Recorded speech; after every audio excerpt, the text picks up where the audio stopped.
Mark Grayson was just a regular teenager until he discovered he had superpowers. As the son of Omni-Man, the world's most powerful superhero, Mark embraced his new identity as invincible, ready to fight for justice. But everything changed when he learned the truth. Omni-Man isn't Earth's savior. He's its conqueror. Sent by the Viltrumite Empire, Omni-Man brutally revealed his mission and nearly killed his own son to complete it. Mark survived, but the scars run deep. Now, with his world shattered and trust broken, a new chapter begins. More intense, more brutal, and far from over. We see Invincible facing off against a new villain who calls himself Doc Seismic. He wears special wrist devices that let him generate powerful shockwaves, strong enough to cause earthquakes. During their battle, Doc Seismic ends up falling from a cliff. Invincible tries to save him, but the villain refuses his help, choosing to fall rather than be defeated by a teenager. Meanwhile, with the Guardians of the Globe gone, Omni-Man has been handling global threats on his own, constantly taking on new missions. But during one of those missions, he's ambushed by the Immortal, who demands to know why Omni-Man killed him. The two clash in a brutal fight. Omni-Man coldly tells him that he should have stayed dead. The entire fight is broadcast live on television, and Mark, Invincible, rushes to the scene. He arrives just in time to hear his father say that he already killed the Immortal once and he'll do it again. At that moment, everything clicks for Mark. He finally understands the truth. His father killed the Guardians of the Globe. And then, right before his eyes, he watches as Omni-Man slices the Immortal in half. Immediately after, Omni-Man turns to Mark and says, "Son, we need to talk." Omni-Man finally reveals the truth to Mark, why he really came to Earth. His home planet, Viltrum, had once achieved what they considered a perfect global society, but it wasn't built through peace. The Viltrumites eliminated the weak among their own, believing only the strongest deserved to survive. From there, they launched a campaign of expansion across the galaxy. They targeted planets that were advanced enough to be useful, but not so powerful that they could resist. Worlds that surrendered were absorbed into the Empire. Those that fought back were completely wiped out. By the time Nolan Omni-Man was born, the Viltrum Empire had already grown vast, but they started to run out of soldiers. So a new strategy was put in place. Their strongest warriors were sent across the galaxy, each assigned to a different planet. They were ordered to weaken the planet's defenses over centuries, slowly paving the way for a future invasion. Nolan was assigned to Earth. At first he hated it. The constant threats and chaos made it difficult for any long-term plan. But everything changed when he met Debbie. He fell in love, built a life, and even joined the Guardians of the Globe, who welcomed him as one of their own. He grew close to them, even saw them as friends. But in the end, his mission came first. To prepare Earth for Viltrumite rule, he had to eliminate its biggest defenders, so he killed them. He explains to Mark that Viltrumites are nothing like humans. They live for thousands of years, aging slower as they get older. In time, everyone on Earth will be gone, and they'll still be alive. From his perspective, humans are insignificant. Even though he says he loves Debbie, he compares her to a pet. Now, he wants Mark to embrace his Viltrumite heritage and help prepare Earth for assimilation into the Empire. But Mark refuses. He sees himself as human. Earth is his home. These people, his friends, his family, they matter. And he won't stand by while his father tries to take that away. Mark stands up to Nolan, not just as a hero, but as a son rejecting a legacy built on domination, and he won't let him destroy it. Nolan finally loses patience. In a brutal display of power, he struck Mark with a devastating punch that sent him crashing through multiple buildings, hundreds of innocent lives lost in an instant. Hovering over the destruction, Nolan asked his son if he finally understood the truth, how fragile humans truly are. A single punch, he said, could wipe out thousands. And in the grand scheme of the universe, human life meant nothing. Civilizations come and go, and in just a few hundred years, Earth's mightiest achievements would be dust. But Mark refused to accept that. He kept fighting. Their battle tore through a subway system, causing even more chaos and destruction, with countless more lives lost. Nolan made his stance clear. His loyalty lies with the Viltrumite Empire. To him, Earth is expendable. He'd rather see the planet burn than continue pretending to be one of its people. His words pushed Mark over the edge. He launched another attack, but Nolan barely flinched. He brushed off Mark's punches like they were nothing. He called Mark a fool for standing in his way. He wasn't just disappointed, he was angry. Nolan had hoped Mark would understand, maybe even fight by his side. But now, he saw his son as a threat to his mission. With every blow, Nolan tried to beat that resistance out of him. He told Mark if he wouldn't join him, he'd kill him and simply create more offspring to replace him. But in the middle of that rage, something shifted. As he looked down at his bloodied son, Nolan couldn't follow through. Despite everything, he couldn't kill Mark. In a rare moment of vulnerability, he stopped. Without another word, Nolan flew off into space, tears in his eyes. The government discovers Mark's battered body in the freezing mountains, barely clinging to life. They rush him to a secure medical facility where he spends the next 2 weeks recovering. When he finally wakes up, he's visited by a man named Cecil Stedman. Cecil works for a secret branch of the government and reveals that he's been collaborating with Mark's father, Omni-Man, for years. He was the one assigning Omni-Man covert missions across the globe to deal with high-level threats. Now, Cecil wants Mark to pick up where his father left off, by joining the Guardians of the Globe and working under him. He promises to take care of Mark's family financially in return for his help. To prove how serious he is, Cecil gives Mark a tour of a hidden underground facility, where scientists are running secret experiments, one of which includes trying to resurrect the Immortal, a former member of the Guardians. Cecil also comes clean to Debbie, Mark's mom, about Omni-Man's true identity and his betrayal. After weeks in recovery, Mark and his mother finally return home. But Mark barely has time to settle in. That very night, he gets a message from Cecil with new instructions. Fly into space immediately. An alien is waiting for him. It turns out to be Alan, the same alien Mark fought during his first trip into space. Alan explains that he's shocked by what he's learned. Earth has been marked by the Viltrumite Empire. He had no idea Omni-Man was Viltrumite, let alone Mark's father. For a Viltrumite to abandon their post like Omni-Man did? That's unheard of. Alan works for the Coalition of Planets, an alliance of worlds united against Viltrumite expansion. He tells Mark that what happened on Earth is a big deal, and that he has to return to the Coalition and report everything. Back on Earth, Mark has a lot to process, but he knows one thing for sure. He's going to finish high school. Issue 14 opens in Saudi Arabia, where the Guardians of the Globe are locked in battle once again, this time against another invasion from the Flaxan Empire. After the Flaxans captured Omni-Man and dragged him back to their dimension, things didn't go as they planned. Omni-Man turned on them, wreaking massive destruction across their world. It was so severe that it would take them centuries to rebuild. Because time moves differently in their dimension, hundreds of years there can pass in just a few months on Earth. The Flaxans had plenty of time to regroup. This time, they returned with larger forces and better technology.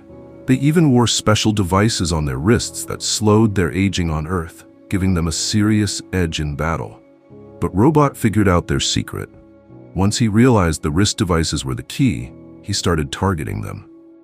As soon as the devices were destroyed, the Flaxans began aging rapidly, too rapidly to keep fighting. Defeated, they were forced to retreat once again to their home dimension. Back on Earth, Mark, aka Invincible, returns home only to find the Immortal waiting for him. The Immortal doesn't trust him, not after what Omni-Man did. Even though Mark stood against his father, the damage was done. The Immortal makes it clear he'll be watching him closely from now on. Later, Mark heads to his room where Cecil is already waiting. Cecil reveals that the conversation between Mark and his father, recorded just before Omni-Man left Earth, has been leaked. Every TV station is playing it. All the revelations about the Viltrumite Empire and the planned invasion, it's out there for the entire world to hear. Mark's mother had already heard the truth before, but hearing it broadcasted to the world hits just as hard the second time. Donald reports to Robot the new Guardians of the Globe team is struggling. Compared to the original lineup, the current heroes aren't as fast or powerful. To strengthen the team, a new member named Bulletproof is added, and the Immortal returns, not just as a fighter, but as an advisor, sharing leadership responsibilities equally with Robot. A few days later, Cecil contacts Mark with an urgent request to come to the Pentagon. After Omni-Man killed King Aquarius of Atlantis, their kingdom was left without a ruler. According to Atlantean tradition, the one who slays the king must marry the queen and take the throne. Since Omni-Man is no longer on Earth, that duty now falls to his son, Mark.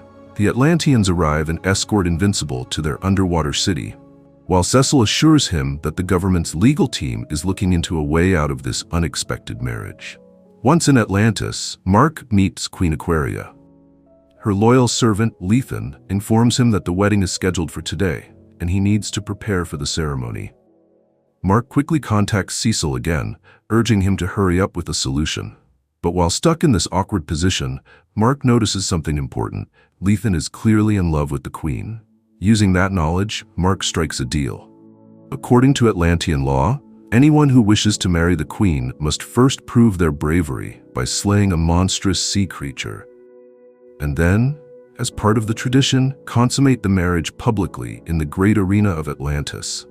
Mark decides to help Lethan earn that honor instead. Together, they face and defeat the beast, allowing Lethan to claim the right to marry the queen. With the Atlantean customs satisfied and the kingdom's future secured, Mark quietly leaves the city, while Lethan and the queen fulfill their ceremonial vows before the eyes of Atlantis.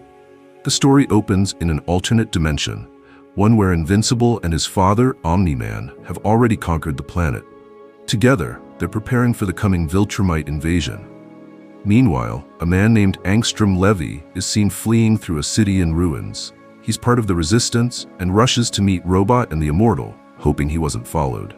Unfortunately, Invincible spots him, and he and Omni-Man burst in.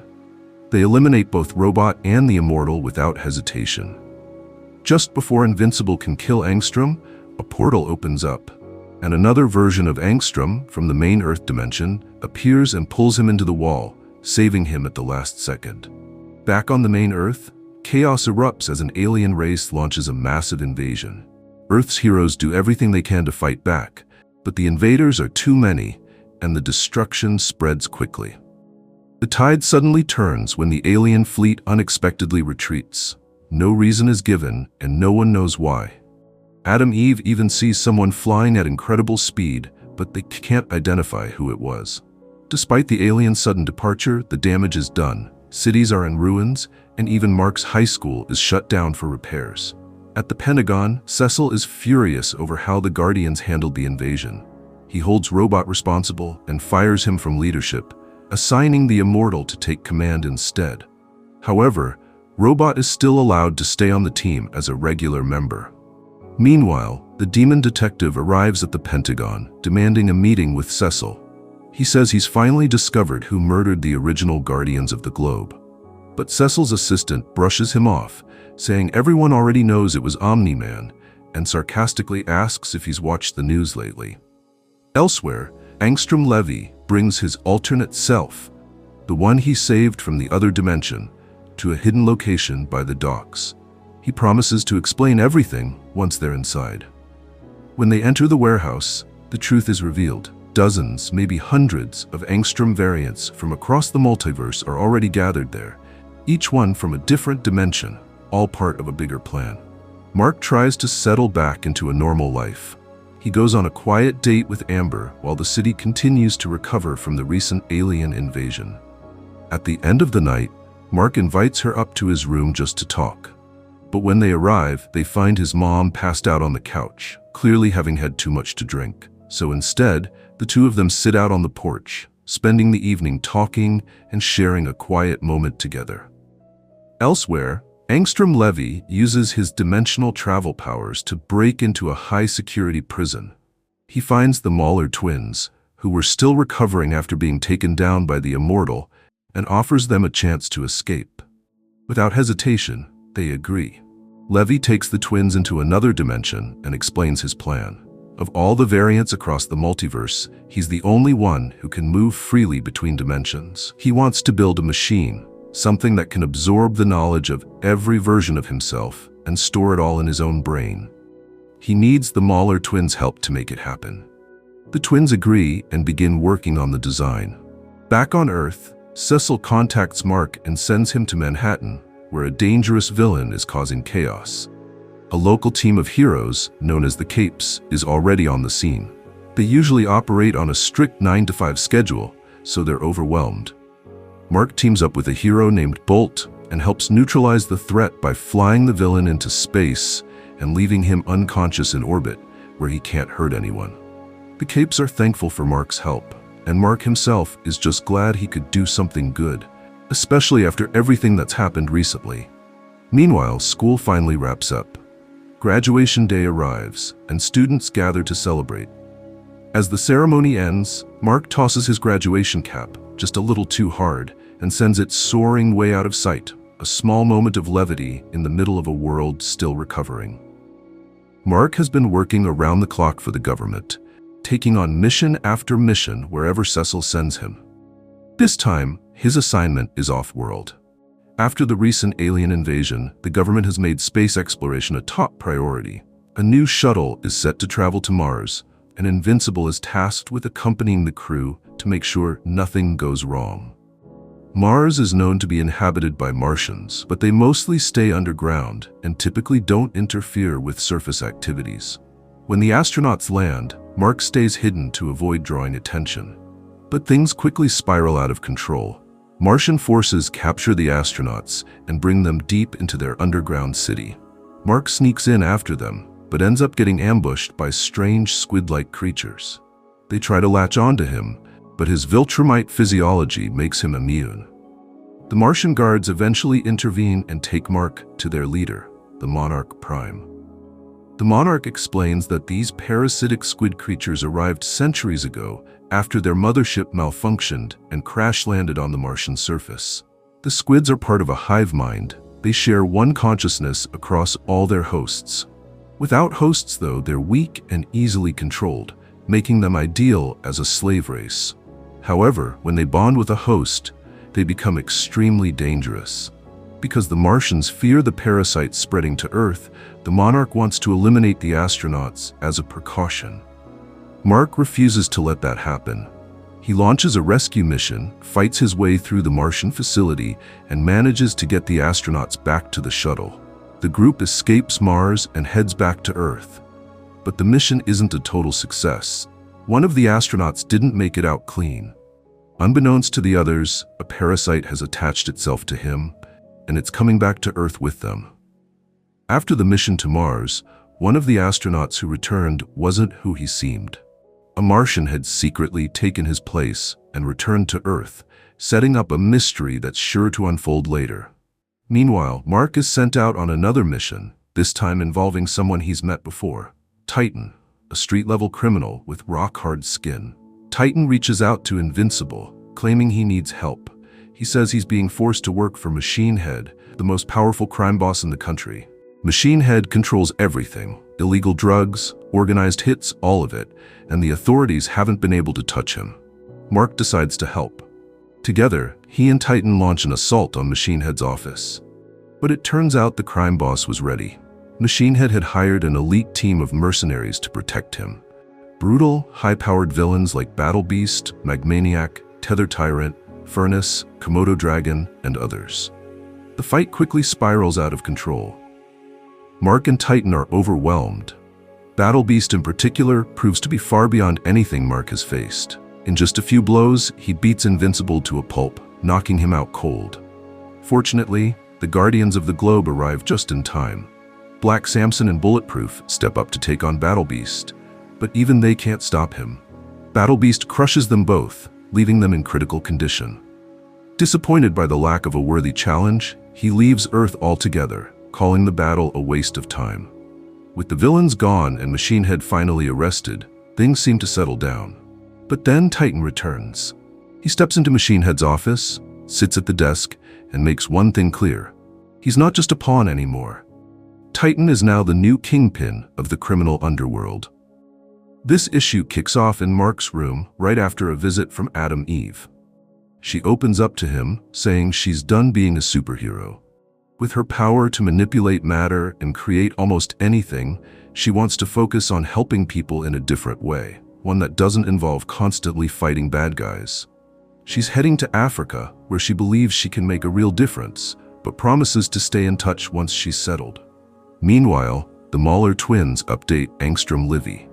The device they're building, a machine that'll allow him to absorb the knowledge of his alternate selves from across the multiverse, is almost complete.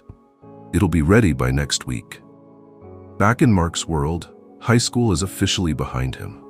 He and his best friend William are now freshman roommates at Upstate University. When William tries asking about Mark's family, Mark shuts down and heads straight to bed, clearly still dealing with a lot. Their first day of class takes a weird turn when a student named D.A. Sinclair barges in. He's a senior who's avoided this course until now, thinking it was beneath him.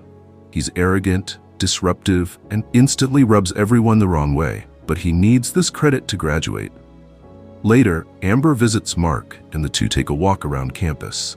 But out of nowhere, they're attacked by a violent half-human, half-machine creature, the same type that ambushed Mark during his first visit to the university. Without hesitation, Mark ditches Amber and suits up as Invincible, quickly taking down the hybrid attacker.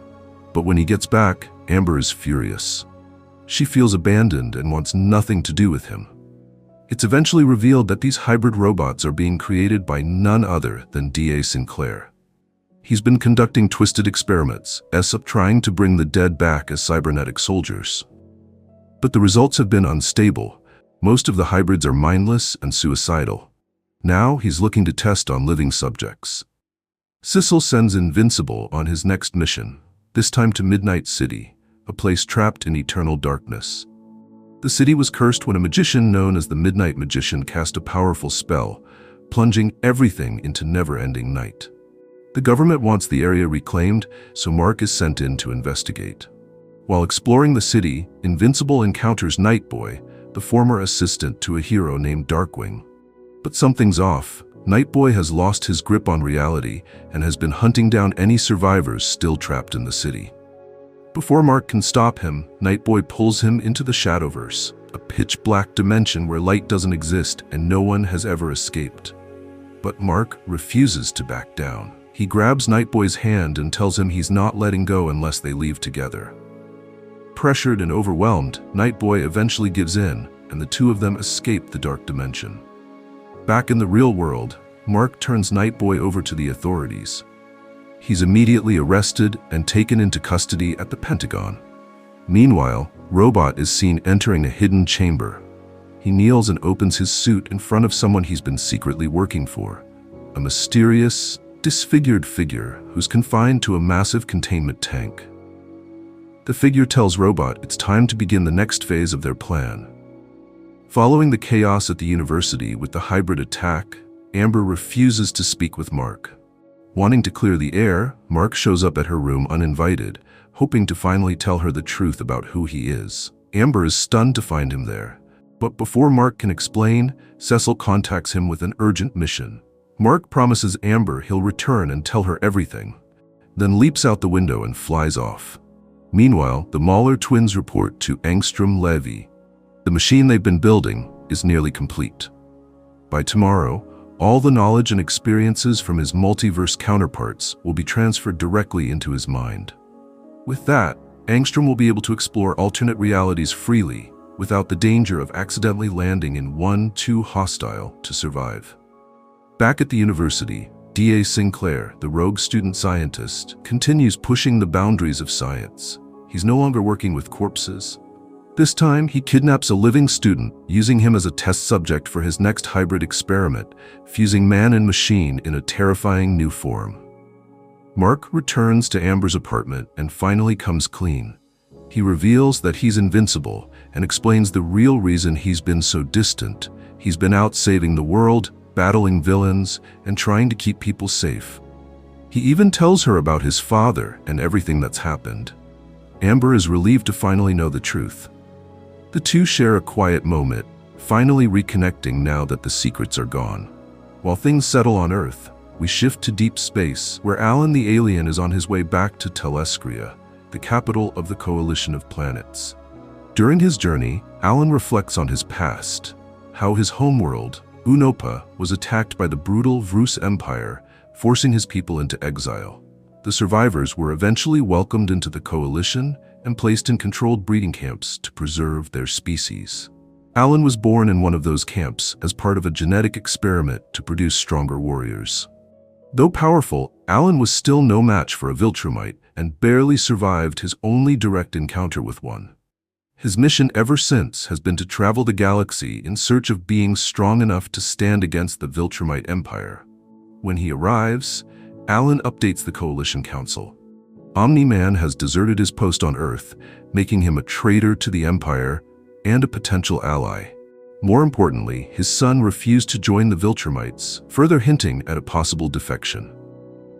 After delivering his report, Alan reunites with his girlfriend and they enjoy some much-needed time together. But their peaceful evening is interrupted when 3 Viltrumites ambush Alan during dinner. They demand information about Omni-Man and his son. Alan refuses to cooperate and mocks them, so they attack. The Viltrumites brutally beat Alan, nearly destroying his body and leaving him to die in the void of space. Luckily, his allies recover him just in time. He's rushed to a medical facility, where doctors begin the process of putting his shattered body back together. Back on Earth, the Mauler twins finally complete construction on the machine that Angstrom Levy has been waiting for. It's ready to begin the massive procedure that will transfer knowledge from countless versions of himself across the multiverse directly into his mind. Meanwhile, Cecil suspects the Mauler twins are up to something dangerous, so he sends Invincible to stop whatever they're planning. Mark crashes into their hideout, confronting the twins head-on. He tells them he's not the same rookie they faced before. He's stronger now and ready to shut them down. Panicking, Levy summons multiple Mauler variants from alternate dimensions to hold Mark off while the machine does its work. The swarm of Maulers is overwhelming, and they manage to overpower Invincible. But Angstrom stops them from killing him. He wants to do it himself. As the process nears completion, Angstrom removes the headgear linked to the machine, believing the knowledge transfer is complete. But something goes horribly wrong. The machine overloads and explodes, annihilating the entire base and everything around it. Invincible survives the blast, but most of the Mauler variants are incinerated. Angstrom also survives, along with one Mauler variant, but something is clearly wrong. Angstrom emerges horribly disfigured, his body mutated, his head grotesquely enlarged by the weight of all the knowledge he absorbed. He claims the experiment was a success and that he can now feel the thoughts of every version of himself across the multiverse. But the overload has warped not only his body, but also his mind.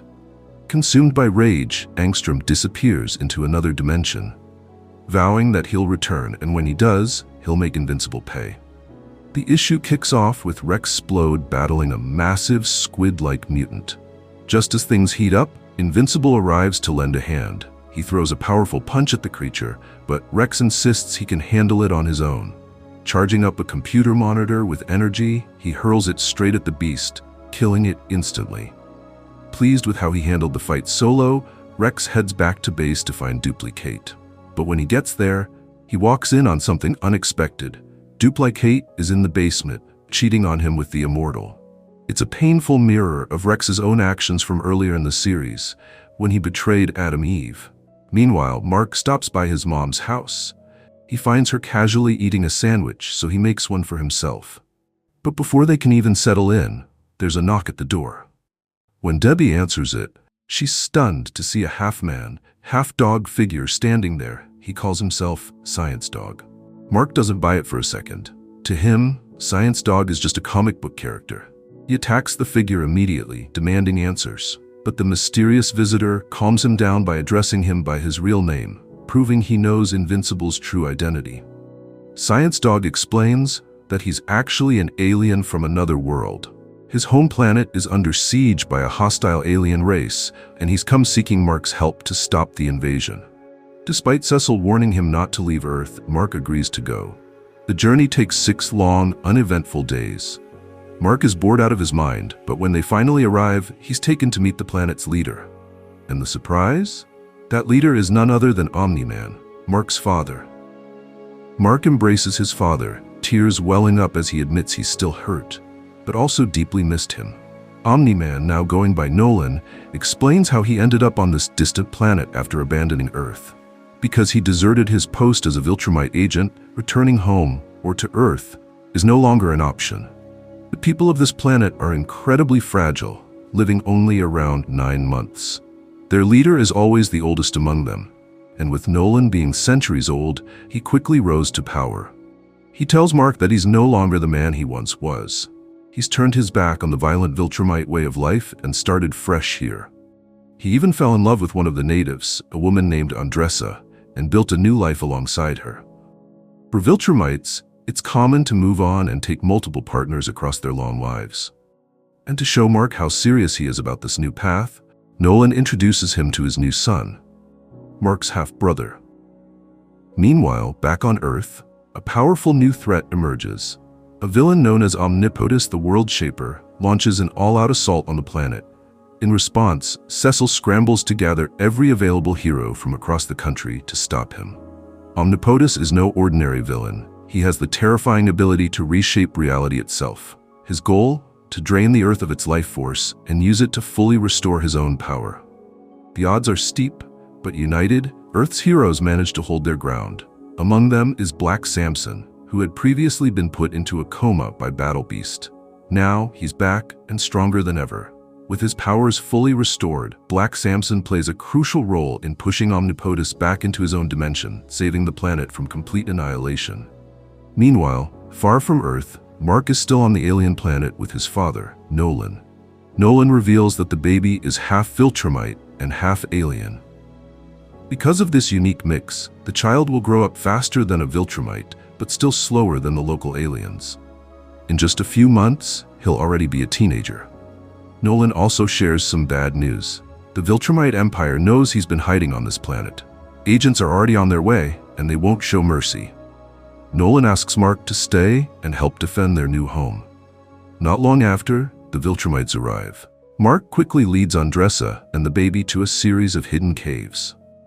But they don't stay hidden for long. One of the Viltrumite agents tracks them down and confronts Mark, demanding he prove his strength, challenging whether he's truly worthy of being called a Viltrumite. Mark catches the Viltrumite agent off guard with a surprise punch, then takes off into the sky with Andressa and the baby. But the agent quickly recovers and gives chase. Just as the agent is about to catch up, Omni-Man ambushes him from behind. The sneak attack gives Mark and his family the time they need to escape. Nolan doesn't hold back. He kills the agent on the spot. Once he's sure Mark is safe, Nolan takes him to confront the remaining Viltrumite agents, but the damage has already been done. The agents have destroyed entire cities and wiped out countless lives. Seeing the destruction and the lives lost, Nolan is overcome with grief and fury. For the first time in a long while, the weight of his people's cruelty truly hits him. When the two remaining Viltrumite agents revealed themselves, Nolan didn't hesitate. He launched a full-force attack, reminding everyone why he was once one of the Empire's top enforcers.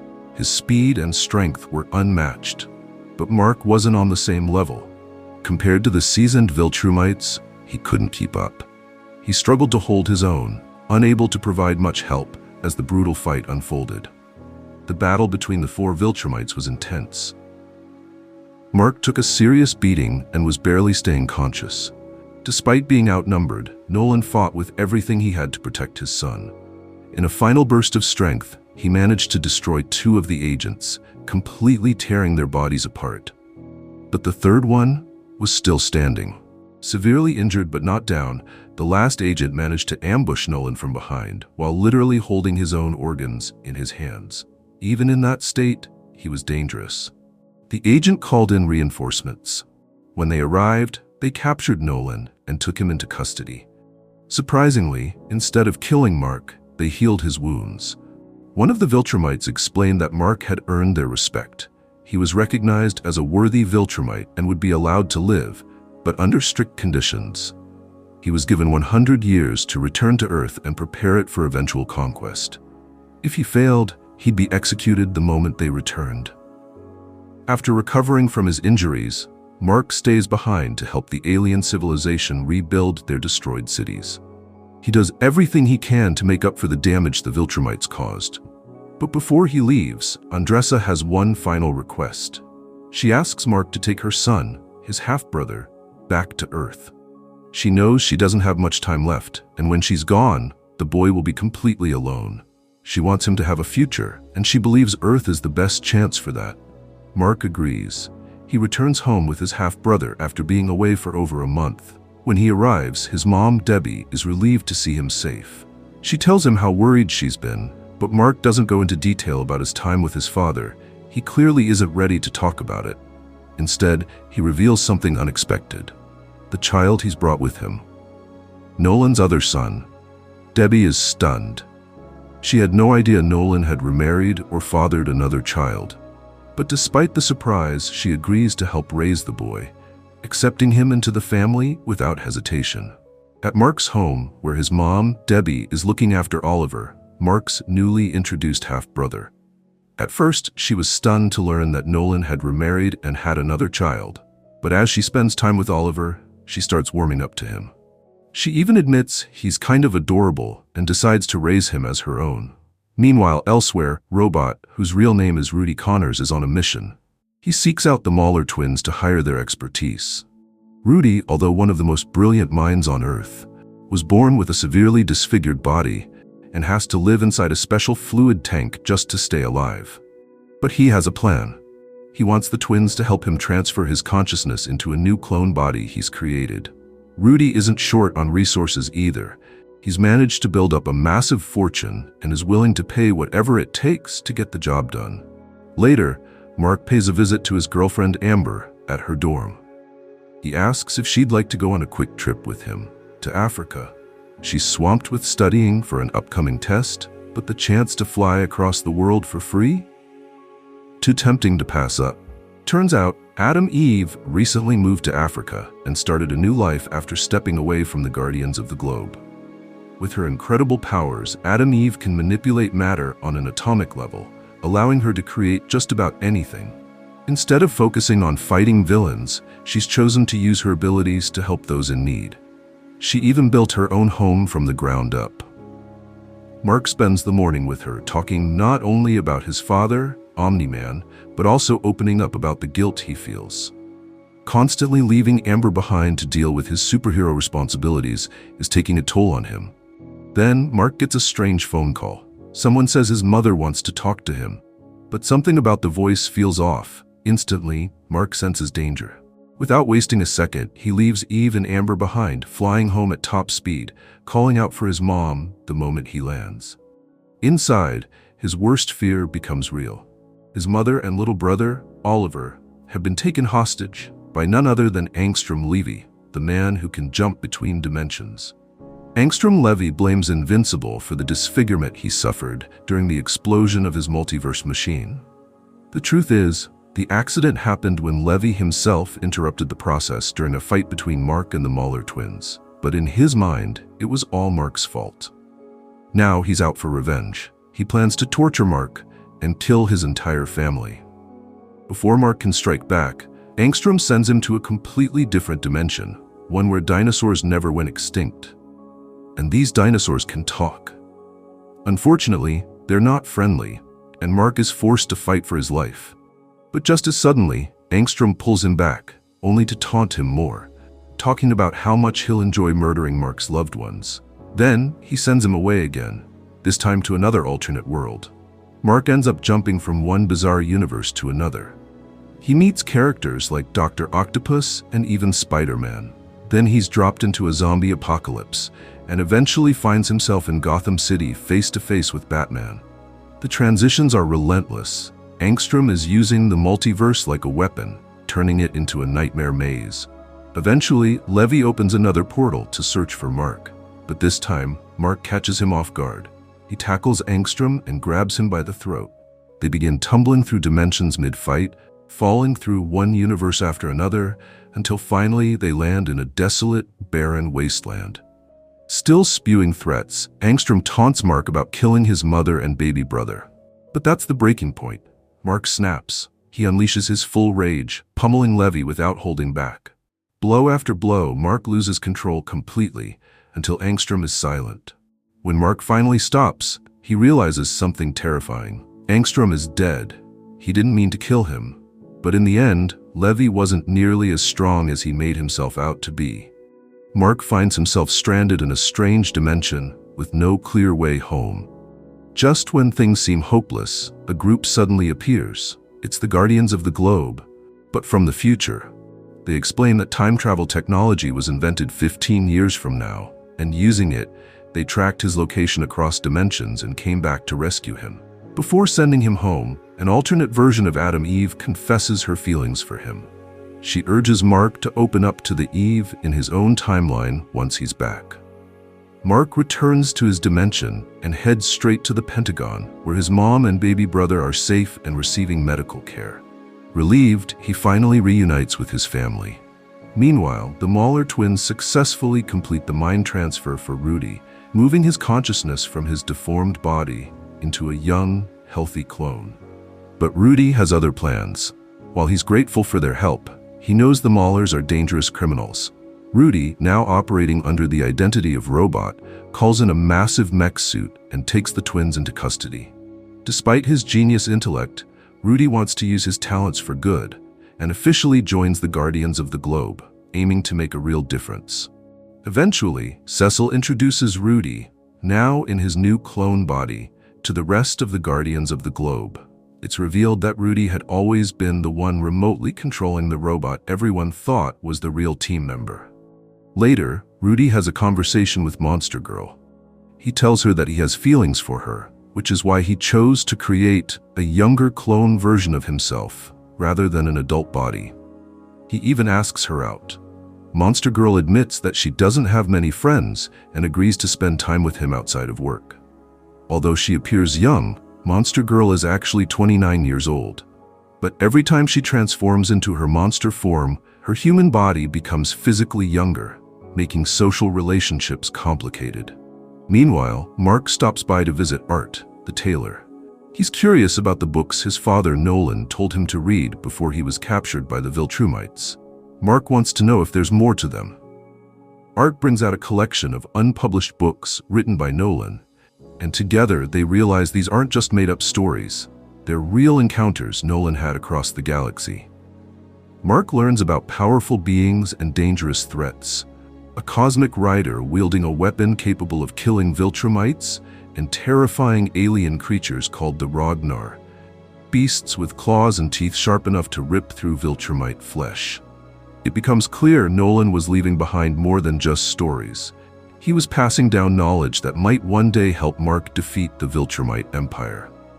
Inside the Guardians of the Globe locker room, Rexplode reflects on his past with Duplicate after finding out she's marrying the Immortal. He admits they had their time, but marriage was never in the cards for them. Maybe with someone like Adam Eve, he thinks. The Guardians are soon called into action to take on a familiar villain, Doc Seismic, who has escaped from prison and summoned an army of subterranean monsters to aid him in battle. During the fight, the Immortal gets overly protective of Kate, trying to shield her from danger. But she doesn't appreciate the gesture and calls him out for embarrassing her in front of the team. Then a new hero enters the scene, Shapesmith. He shows up unexpectedly and manages to restrain Doc Seismic on his own, stopping him from escaping underground. What the team doesn't know is that Shapesmith is actually a Martian in disguise. He took the identity of one of the astronauts who returned from Mars. The Immortal, impressed by his strength and quick thinking, invites him to officially join the Guardians. Meanwhile, back on campus, William approaches Mark with a request. He needs help finding Rick, a student who's been missing for months. There's been a pattern of student disappearances, and William wants to act as bait to draw out whoever's responsible. Mark watches from a tree while William rests on a park bench, waiting. Hours pass, and suddenly a half-human, half-robot hybrid appears and snatches William, dragging him into the sewers. Mark quickly follows but is ambushed by several of these hybrid beings, known as Reanimant. They're much stronger than they look. In the middle of the fight, Mark is stunned to discover that one of the hybrids is Rick, transformed and barely recognizable. As Mark battles the others, William is taken into a nearby clock tower, where a deranged student named D.A. Sinclair is performing twisted experiments, turning people into these cybernetic monsters. On campus, students were mysteriously disappearing, only to be turned into terrifying hybrid soldiers known as Reanimen, controlled by none other than the twisted genius, D.A. Sinclair. Mark eventually uncovers Sinclair's hideout and, breaking free from a trap, flies straight into the heart of the tower. But before he can stop Sinclair, he's confronted by Rick, one of the hybrids, and a former friend. The Reanimen prove too powerful, and Mark struggles to fight them off. In a desperate moment, William pleads with Rick, hoping that some part of his humanity still remains. Miraculously, it works.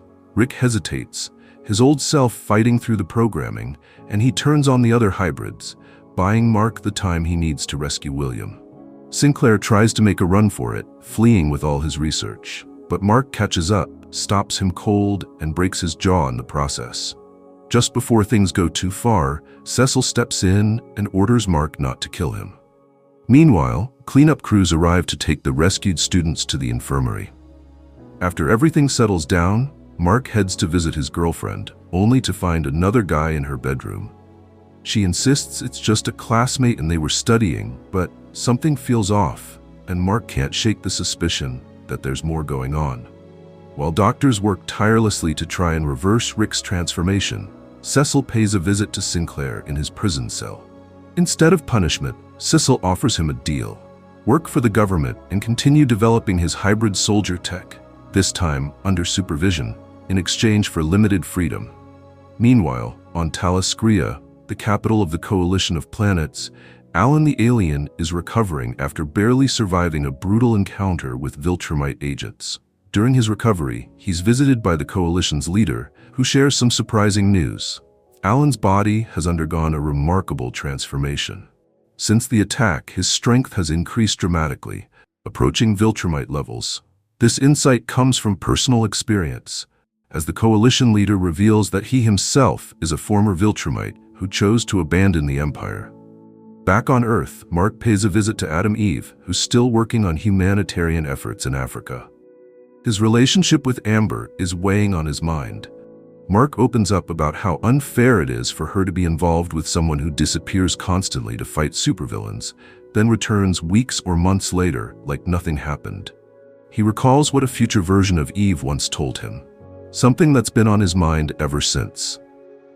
That moment of reflection pushes him to make a decision. Without another word, he leans in and kisses Eve.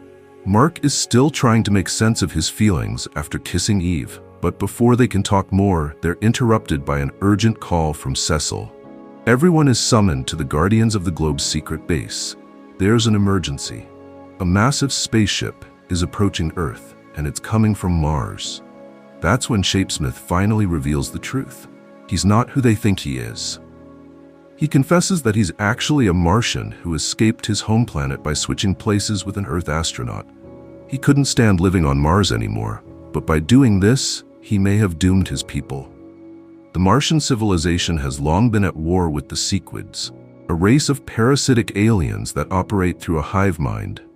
While Martians are immune to the Sequids thanks to their shape-shifting abilities, humans aren't.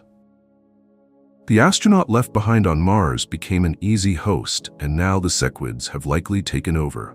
The Guardians launch a mission into space and board the Martian spaceship. They're immediately confronted by Martian warriors who blame Shapesmith for the invasion and want him executed. Tensions rise, but the Guardians convince the Martians to work together against the common threat. The Sequids attack in overwhelming numbers, attempting to control everyone on board. Among the team is Rudy, operating a robotic suit.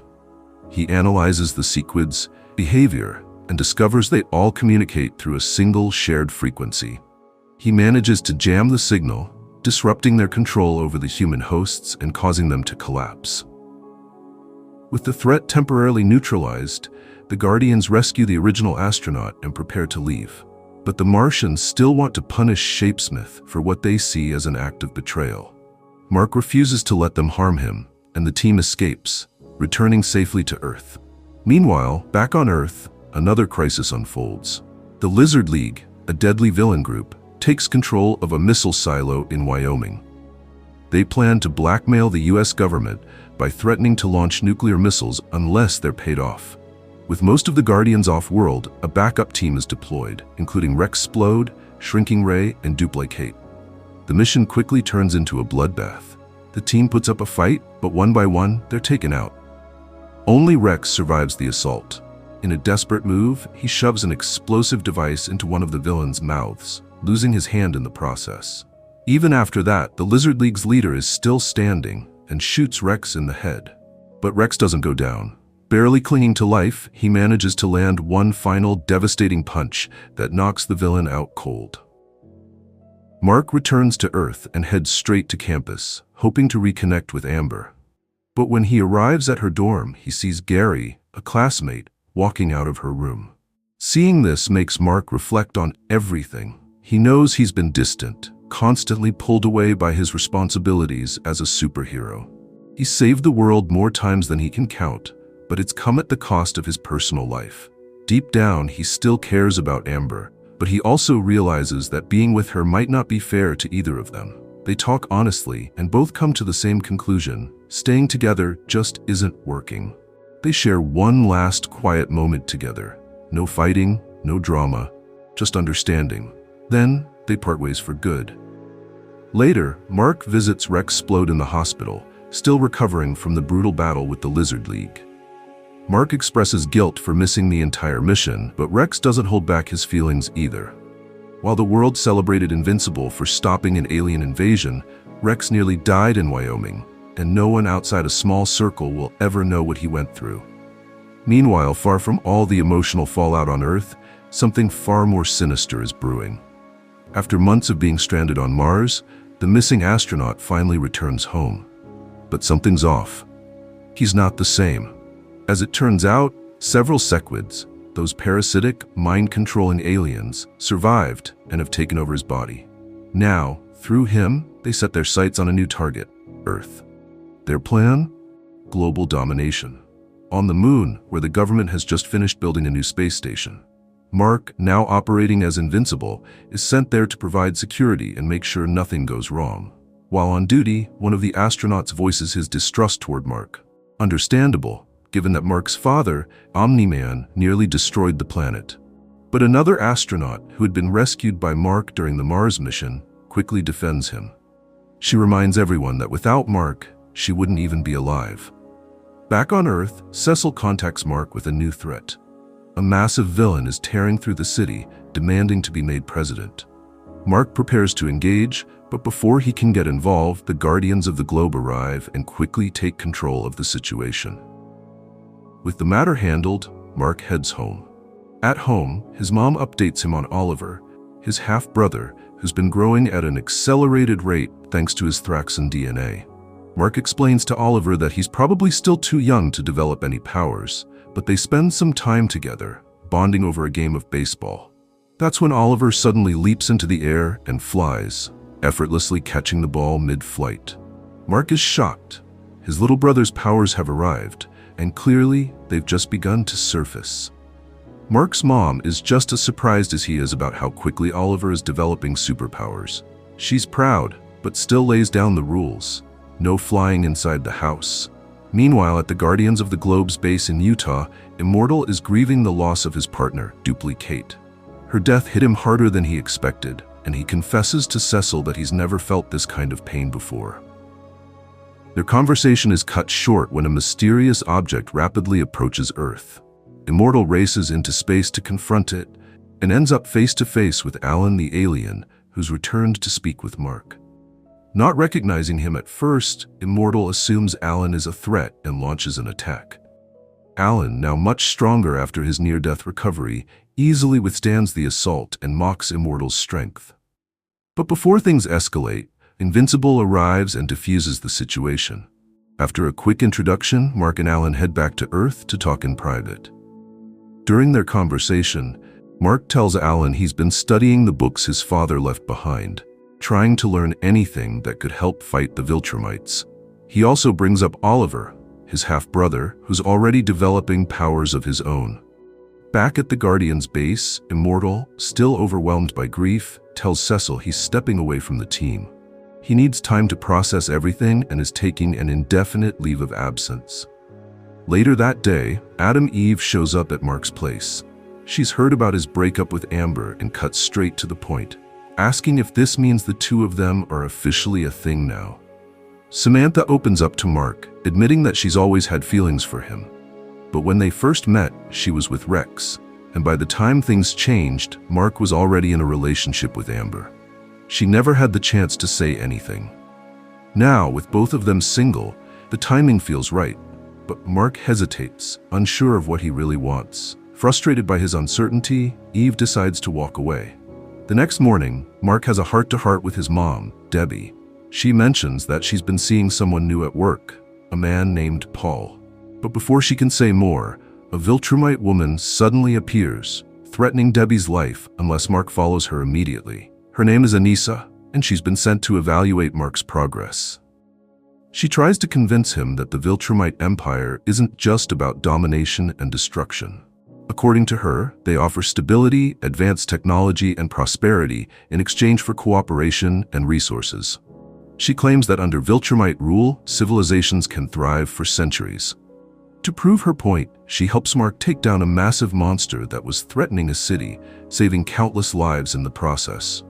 But despite her efforts, Mark remains unconvinced. He sees through the facade and doesn't trust her version of the truth. Frustrated by his resistance, Anissa drops the act. She warns him that a replacement has already been chosen to oversee Earth. When that Viltrumite arrives, if Mark hasn't come around and agreed to their terms, the consequences will be severe. He'll be executed, and the planet will be wiped out entirely. As Alan the alien heads back to the coalition of planets with news about Earth and Invincible's resistance to the Viltrumites, he's suddenly ambushed in deep space. Despite his newfound strength, Alan realizes he can't win this fight. Instead of risking death, he surrenders, hoping to be taken to the Viltrumite prison, where he suspects he'll finally cross paths with Omni-Man, one of the few Viltrumites to ever rebel against their empire. Meanwhile, after stepping down from the Guardians of the Globe, the Immortal retreats to a secluded mountain cabin. But when he arrives, he finds a surprise. Duplicate is alive and waiting for him. She asks for his help in dealing with her brother, Komodo Dragon, also known as Multi-Paul. Back in the city, two time travelers from the future, Fightmaster and Dropkick, attempt to steal the Declaration of Independence. Mark and Rex Splode manage to stop them, but suddenly they're attacked by Multi-Paul himself. Furious and misinformed, Multi-Paul accuses Rex of killing his sister Duplicate during the Wyoming missile silo incident. With his ability to clone himself rapidly, Multi-Paul quickly overwhelms the heroes. Fortunately, the Immortal and Duplicate arrive just in time. Duplicate reveals the truth. She wasn't killed during that mission. The real Kate always keeps her original body safe, sending only her copies into battle. With the misunderstanding cleared up, the situation de-escalates. Far away, inside the Viltrumite prison, Omni-Man awaits execution. But under Viltrumite law, a prisoner must be fully healed before facing death. As he recovers, he watches Alan the alien being dragged into the facility. Their eyes meet, two unlikely allies now locked up under the same roof. Back on Earth, Invincible is stopping a pair of armored truck robbers when his younger brother, Oliver, secretly tags along. Excited and eager, Oliver jumps in to help, landing a solid punch on one of the criminals. He begs Mark to let him become his superhero partner. Meanwhile, at the Pentagon, Cecil Stedman visits DA Sinclair. It turns out Sinclair has been secretly hired by the government to develop an army of undead super soldiers, cybernetic corpses under US control, ready to be deployed in future conflicts.